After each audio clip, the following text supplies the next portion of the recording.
नमस्कार साथियों, मेरा नाम है अशोक पांडे और मेरे चैनल जय विद अशोक पे आपका स्वागत है। फ्रेंड्स, आज हम इंडियन इकोनॉमी मॉड्यूल ए में चैप्टर नंबर 6 का 60 नोट देखेंगे।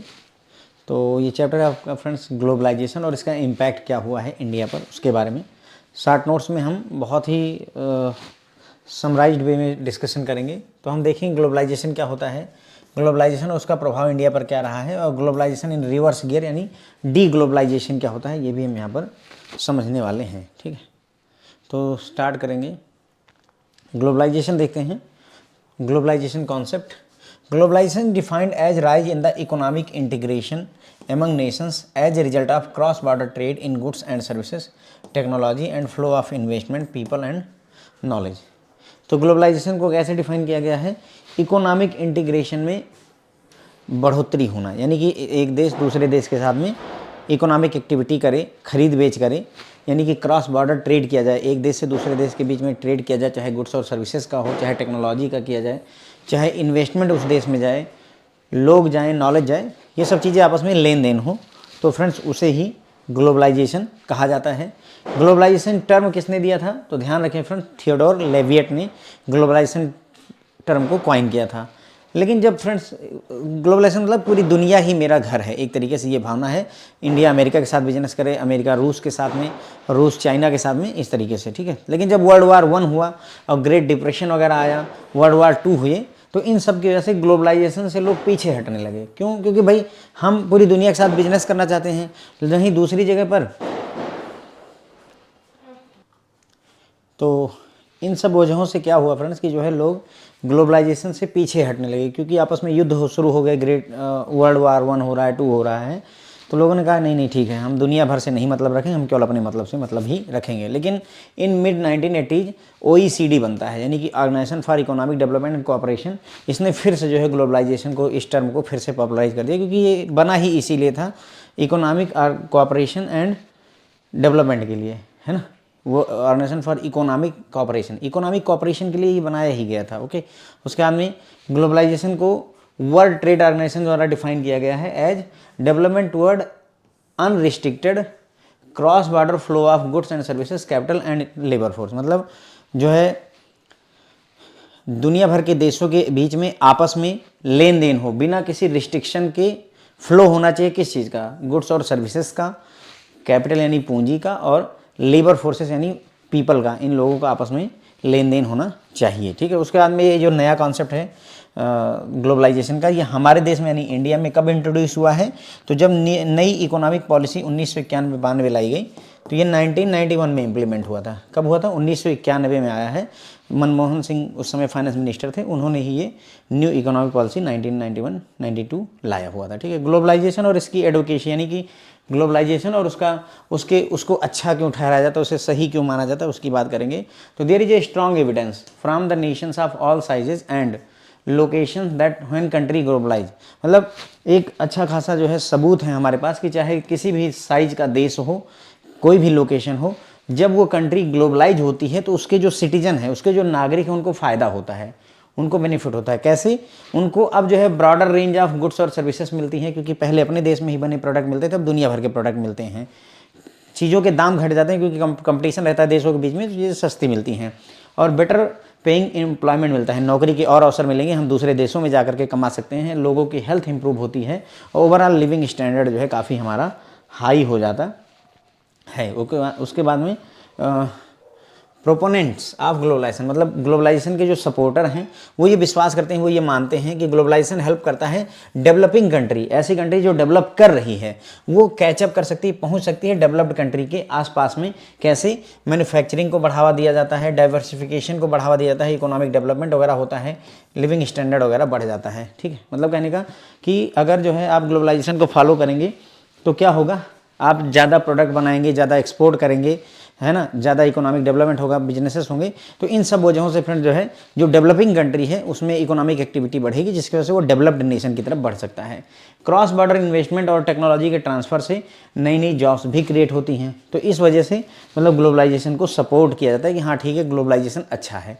अब ग्लोबलाइजेशन और उसका इंडिया पर क्या प्रभाव पड़ा, तो भाई इंडिया में भी ग्लोबलाइजेशन के एडवेंट्स यानी ग्लोबलाइजेशन जब से आया उसमें काफ़ी सारी चीज़ें चेंज की हैं। इंडियन इकोनॉमी की जो इकोनॉमिक पॉलिसी उसमें चेंजेज आए, प्रोडक्शन में बहुत चेंजेज आए, कस्टमर के बिहेवियर में भी चेंजेस लेकर के आया कौन, ग्लोबलाइजेशन। ग्लोबलाइजेशन का असर हमारे कल्चर पर भी पड़ा, हमारे कल्चर पर भी इसका प्रभाव पड़ा। जब एंट्री हुई, एक्सपेंशन हुआ फॉरेन इन्वेस्टमेंट का 1991 में जब पॉलिसी लाई गई, जिसकी वजह से फॉरेन इन्वेस्टमेंट हमारे देश में अलाउ किया गया, तो उसकी वजह से जो इकोनॉमिक डेवलपमेंट था, हमारी इंडियन इकोनॉमिक डेवलपमेंट, वो जो है काफ़ी तेज़ी से आगे बढ़ा। एक्सपोर्ट को जो है ग्रोथ इंजन के तौर पर माना गया, यानी कि चीज़ें हम मैन्युफैक्चर करते तो उनको एक्सपोर्ट करके विदेशों में ले जा करके बेच देते थे और पैसा कमा लेते थे। तो एक्सपोर्ट को फ्रेंड जो है ग्रोथ इंजन माना गया, ठीक है। और बहुत सारी नई नई टेक्नोलॉजी हम विदेशों से लेकर के आए, जिन्होंने क्या किया, बूस्ट किया हमारी प्रोडक्टिविटी को बढ़ावा दिया लॉन्ग टर्म में, ठीक है। तो हमने विदेशों में माल बेचा और वहाँ से विदेश से टेक्नोलॉजी लेकर आए, जिसको हमने इम्प्लीमेंट किया, अपने देशों में लगाया, जिसकी वजह से हमारी प्रोडक्टिविटी बढ़ी। ग्लोबलाइजेशन के इफेक्ट की बात करें तो उसमें ग्लोबलाइजेशन का क्या प्रभाव पड़ता है, पर कैपिटा इनकम बढ़ जाती है, हर व्यक्ति की औसतन आय बढ़ जाती है, बेटर एम्प्लॉयमेंट के अवसर मिलते हैं, एम्प्लॉयमेंट की नई नई अपॉर्चुनिटी मिलती है और अच्छे ऑप्शंस मिलते हैं कस्टमर को। तो कस्टमर के पास विकल्प ज़्यादा है, लोगों की इनकम बढ़ी हुई है और नौकरी के अवसर बढ़े हुए हैं। ग्लोबलाइजेशन की वजह से जो है एग्रीकल्चर एक्सपोर्ट को भी नया आयाम मिलता है, नए डायमेंशंस जुड़ते हैं, ऑप्शंस जुड़ते हैं, ठीक है। एग्रीकल्चर प्रोडक्ट जो हमारे हैं, हमारे आम वगैरह विदेशों तक जो है सप्लाई होते हैं, ठीक। फिर ग्लोबलाइजेशन और नीड फॉर पॉलिसी फ्रेमवर्क, मतलब अब ग्लोबलाइजेशन तो हो गया, सभी एक दूसरे के साथ में ट्रांजेक्शन तो करने लगे, लेकिन उसमें भी फेयर प्रैक्टिस अनफेयर प्रैक्टिस चलने लगी, मतलब लोग बायसनेस करने लगे, दूसरे के साथ में मतभेद करने लगे। तो उसी के लिए फेयर ग्लोबलाइजेशन लाया गया कि सभी के साथ एक जैसा व्यवहार होना चाहिए। The importance of mutual understanding, आपस में सहमति होनी चाहिए। डायलॉग मतलब जो है आपस में कम्युनिकेशन होना चाहिए, चाहे वो देश दुनिया भर की सरकार हो, चाहे दुनिया भर के ऑर्गेनाइजेशन हो, अपनी कंट्री के अंदर में और कंट्री के बाहर में भी आपस में कम्युनिकेशन और म्यूचुअल अंडरस्टैंडिंग होनी चाहिए। तभी हम सोशल कोहेशन, आपस में जुड़ाव को प्रमोट कर पाएंगे। और ये ज़रूरी होता है, ये सारी चीज़ें फेयर ग्लोबलाइजेशन के लिए, अच्छे ग्लोबलाइजेशन के लिए ये सारी चीज़ें जरूरी होती हैं। फेयर ग्लोबलाइजेशन क्रिएट करता है अपॉर्चुनिटी सभी के लिए, while also ensuring that the advantage of globalisation are shared equally. मतलब फेयर ग्लोबलाइजेशन का फ़ायदा क्या होता है फ्रेंड, कि ये सभी के लिए जो है अवसर पैदा करता है, ठीक है। और ये एडवांटेज देता है, ग्लोबलाइजेशन का एडवांटेज सभी के साथ में शेयर किया जाना चाहिए। गवर्नमेंट को चाहिए कि वो जो है सेफ गार्ड करे interest of citizen including workers, जो भी इनके लोग हैं, हमारे सिटीजन हैं, नागरिक हैं, ग्लोबलाइजेशन हो लेकिन उसका फ़ायदा हमारे लोगों को मिले, उनके अधिकारों की रक्षा की जानी चाहिए। Globalisation must be fair inclusive democratically govern. Globalisation कैसा होना चाहिए, फेयर होना चाहिए, सबके लिए एक जैसा, इंक्लूसिव, सबको साथ में लेकर चलने वाला, जो सरकारें वगैरह हैं वो गवर्न करें इसको, ठीक है। और सबको इक्वल अपॉर्चुनिटी मिलनी चाहिए और जो भी बेनिफिट हैं वो सभी देशों और लोगों को मिलने चाहिए, तभी उसे हम फेयर ग्लोबलाइजेशन कहेंगे। फिर आता है, चलो यहाँ तक ग्लोबलाइजेशन हो गया था, इसके आगे फ्रेंड्स क्या हुआ कि डी ग्लोबलाइजेशन की बात शुरू होने लगी, यानी प्रोटेक्शनिज्म शुरू हो गया। मतलब कहने की हो कि पहले हमने सभी देशों के साथ में व्यवहार बना लिया, उसके बाद फिर हमें लगा कि नहीं यार ये तो हमारा घाटा हो रहा है, तो हम क्या करते हैं कि हम अपने देश का प्रोडक्ट अपने देश में ही रखें, हम किसी दूसरे देश के साथ में व्यापार ही नहीं करना चाहते हैं। तो वो है रिवर्स गियर, ग्लोबलाइजेशन इन रिवर्स गियर, उल्टी तरफ चल रहे हैं, ग्लोबलाइजेशन से उल्टी दिशा में लौटना शुरू कर दिया और उसको टर्म दिया गया प्रोटेक्शनिज्म, यानी हम प्रोटेक्ट करना चाहते हैं अपने आप को, ठीक है।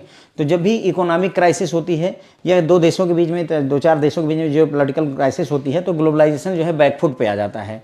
क्यों? क्योंकि WTO वर्ल्ड ट्रेड ऑर्गेनाइजेशन के रेगुलेशन, जो रूल्स रेगुलेशन, वो अलाउ करते हैं कि गवर्नमेंट अगर चाहे तो अपने जो है लोगों को बचाने के लिए, अपने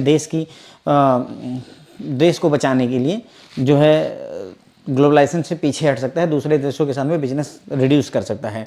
the process of reducing dependency and integration among particular unit throughout the world is known as deglobalisation. तो जो फ्रेंड्स आपकी डिपेंडेंसी घटाना, अगर एक देश अदर देशों पर डिपेंडेंसी घटा दे, उनसे अपना इंटीग्रेशन, अपना जुड़ाव हटाने लगे, तो उसे ही डी ग्लोबलाइजेशन बोलते हैं। क्या बोलते हैं? D globalisation. यानी ग्लोबलाइजेशन में हम सब के साथ मिलकर चलना चाहते हैं, डी ग्लोबलाइजेशन में हम अकेले चलना चाहते हैं, हमें दुनिया से मतलब नहीं रखना होता है। जब भी कोई गवर्नमेंट ऐसे लॉ बनाती है जो कि रिस्ट्रिक्ट करता है या प्रोहिबिट कर देता है, रोक देता है इंटरनेशनल ट्रेड को, तो इसका मतलब वो देश जो है प्रोटेक्शनिज्म में पार्टिसिपेट कर रहा है, वो देश जो है प्रोटेक्शनिज्म की तरफ जा रहा है, वो ग्लोबलाइजेशन नहीं चाहता है। और जो प्रोटेक्शनिस्ट होते हैं वो frequently attempt to protect home producer and worker from foreign competition. मतलब जो पॉलिसी बनाई जाएंगी वो प्रोटेक्शनिस्ट पॉलिसी रहेंगी, प्रोटेक्शन वाली पॉलिसी रहेंगी। तो वो क्या करेंगी, जो हमारे होम के प्रोड्यूसर हैं, उस देश के प्रोड्यूसर्स हैं और वर्करों को, उनको फॉरेन कंपटीशन से बचाने का प्रयास किया जाता है। अब प्रोटेक्शनिज्म यानी कि डी ग्लोबलाइजेशन कहूँ या प्रोटेक्शनिज्म कहूँ, तीन तरीके से किया सकता है, तीन रूपों में, टैरिफ के रूप में, इंपोर्ट कोटाज के रूप में और नॉन टैरिफ बैरियर के रूप में किया जाता है। टैरिफ का मतलब होता है टैक्स और ड्यूटीज़ जो इंपोर्ट पर लगाई जाती हैं। अगर आप इंपोर्ट ड्यूटी ज़्यादा लगा देंगे तो चीज़ें महंगी आएंगी, ऑब्वियसली डिमांड घट जाएगी। इंपोर्ट कोटा सेट कर दिया कि हम 100 कार से ज़्यादा इस कंपनी की आने नहीं देंगे इंडिया में, तो उस केस में भी जो है उसका जो है इंपोर्ट घट जाएगा। ओके।